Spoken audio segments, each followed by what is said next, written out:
Social media sensation, marketing genius और अब एक प्रोफेशनल बॉक्सर, जेक पॉल ने अपने बड़े भाई लोगन पॉल की तरह ही मीडिया इंडस्ट्री में अपने नाम का तूफान ला दिया है। अमेरिका से लेकर इंडिया तक जेक पॉल के ही चर्चे हैं और अब तो जेक बॉक्सिंग लेजेंड माइक टायसन से भी पंगे ले रहे हैं। तो क्या है जेक पॉल की विनिंग स्ट्रेटेजी और क्या ये स्ट्रेटेजी को इंडिया में भी फॉलो कर सकता है या करना चाहेगा? तो इस वीडियो में हम ये सब बताएंगे और इस अपार सफलता के पीछे का खेल भी आपके सामने रखेंगे। पर इससे पहले जान लेते हैं कि ये सब शुरू कैसे हुआ, यानी जेक पॉल की बैक स्टोरी।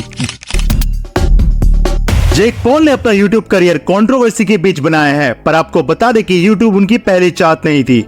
जेक पॉल अपने बड़े भाई लोगन पॉल के साथ अमेरिकन फुटबॉल में ही इंटरेस्टेड थे और उनका बचपन से सपना बड़े होकर NFL यानी नेशनल फुटबॉल लीग में शामिल होना था। उनके पिता को लगा कि दोनों भाई फुटबॉल खेलते हुए अपने खेल को रिकॉर्ड करना चाहेंगे, तो उन्होंने उन्हें कैमरा दिलाया, जिसके बाद बड़े भाई लोगन पॉल का दिमाग प्रैंक्स, स्किट्स और स्केचेस बनाने में लग गया और उन्होंने जेक को भी सोशल मीडिया की इस दुनिया में खींच लिया। हालांकि बचपन से ही जेक क्लास के जोकर के रूप में देखे जाते थे और उनकी चाह इस वजह से US नेवी में जाने की भी हुई थी, पर वो इस बात पर गहरा सोचते उससे पहले उनके बड़े भाई लोगन पॉल ने उनको अपने साथ शॉर्ट वीडियोस बनाने के लिए कन्विंस किया, जिसके बाद से उन्होंने पीछे मुड़ के नहीं देखा। जेक ने तो इसके लिए अपना हाई स्कूल तक ड्रॉप कर दिया और जैसे ही उनको पेड स्पॉन्सरशिप्स और इनकम का सोर्स मिला, दोनों भाई लॉस एंजलिस शिफ्ट हो गए, जिसके बाद दोनों भाइयों ने सोशल मीडिया और टीवी इंडस्ट्री में अपने नाम का सिक्का जमा दिया। तो चलिए आपको बताते हैं वो 4 फैक्टर्स और फेजेस जिनकी वजह से जेक पॉल ने अपनी ब्रांड वैल्यू को आसमान तक पहुंचा दिया, और साथ ही कंपेयर करेंगे कि क्या ये फैक्टर्स इंडिया में भी वैलिड है या नहीं। पहला फैक्टर है डीप डाइविंग।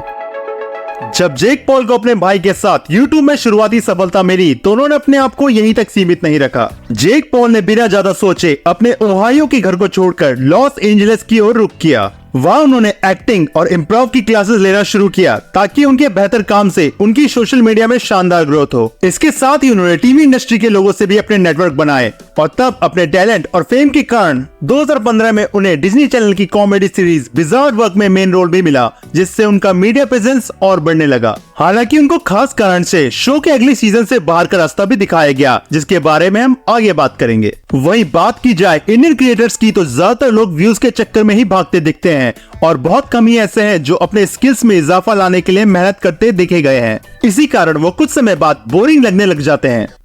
दूसरा फैक्टर है इन्वेस्ट फॉर बिग।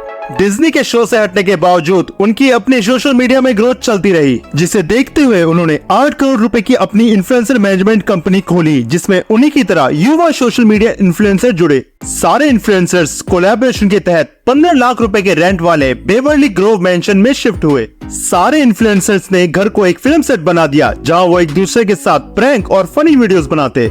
2017 में तो जेक पॉल के रैप वीडियोस ने व्यूज की बाढ़ ला दी, जहां उनकी टीम 10 का गाना एवरीडे ब्रो वायरल हो गया। इसके बाद कई रैप वीडियोस आई जिन्होंने करोड़ों व्यूज बनाए और जेक पॉल ने ढेर सारे पैसे। हालांकि अपनी हरकतों के कारण पड़ोसियों की नाराजगी जेक पॉल को भारी पड़ी और कई कंप्लेंट्स के बाद और टीम के मेंबर्स के कम होते होते टीम 10 का भी अंत हुआ। इंडिया में भी क्रिएटर्स इन्वेस्टिंग और री इन्वेंटिंग में विश्वास करने लगे हैं, चाहे वो बियर बाइसेप्स हो, अमित बड़ाना या फुकरा इंसान। इनकी प्रोडक्शन क्वालिटी काफी बेहतर है, पर अभी भी काफी क्रिएटर्स अपनी कंटेंट क्वालिटी को बेहतर नहीं कर पा रहे हैं।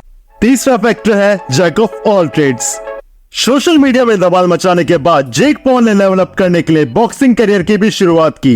उन्होंने अपने भाई लोगन पॉल की तरह ही अपनी पहली फाइट इंग्लिश यूट्यूबर से की, जहां उन्होंने उसे आसानी से नॉकआउट करके हरा दिया।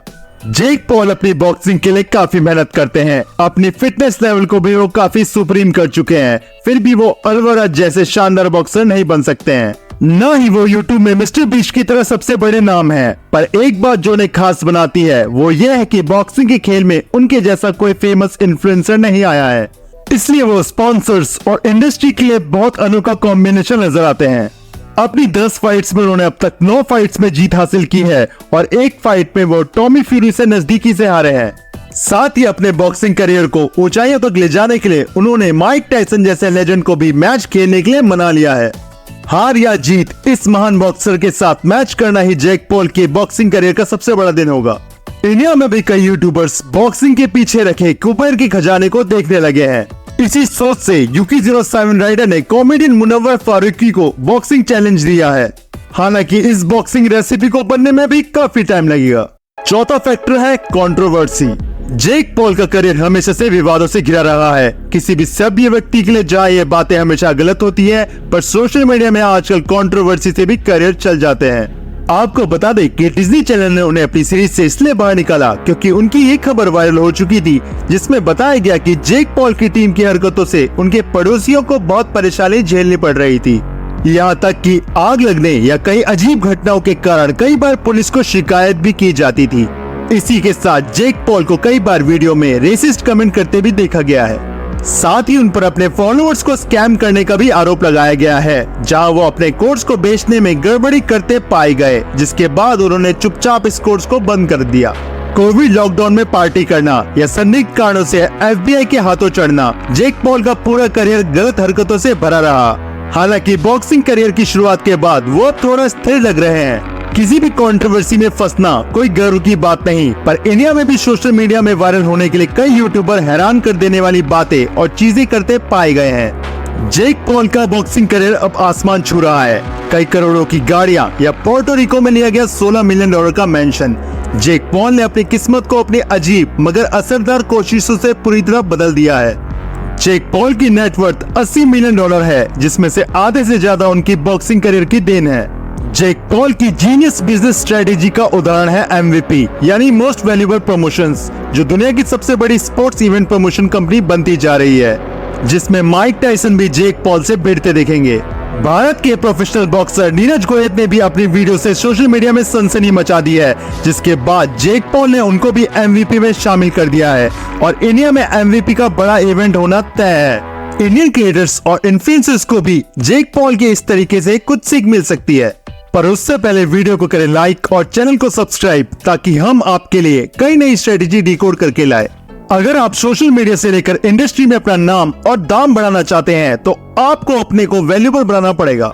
आप अपनी एक स्किल के साथ एक सपोर्टिंग स्किल को जोड़कर अपने को अनोखा बना सकते हैं। जैसे नीरज वालिया उर्फ इजी स्निपेट, जो अपनी बोरिंग कोडिंग स्किल्स पर इंस्टाग्राम रील्स का तड़का लगाकर अपने को वायरल कर चुके हैं। यूट्यूब सेंसेशन Yuki07 राइडर भी कॉमेडियन मुनव्वर फारूकी को बॉक्सिंग फाइट चैलेंज कर चुके हैं। हालांकि दोनों को तैयारियों पर काफी ध्यान देना होगा। आप अपनी बेस्ट स्किल को किसी भी कॉम्बिनेशन के साथ कंबाइन करके पेश कर सकते हैं। अगर आप फिटनेस एक्सपर्ट हैं, तो सैम सोनिक जैसे क्रिएटर्स की तरह अच्छी स्टोरी टेलिंग के साथ वायरल हो सकते हैं। इन बातों पर करें ध्यान और जेक पॉल की कमियों को छोड़कर इस विनिंग स्ट्रेटेजी को बनाए अपना सक्सेस मंत्र। इसके बाद आपको आगे किसकी विनिंग स्ट्रेटेजी सिंप्लीफाई करनी है, कमेंट में बताइए।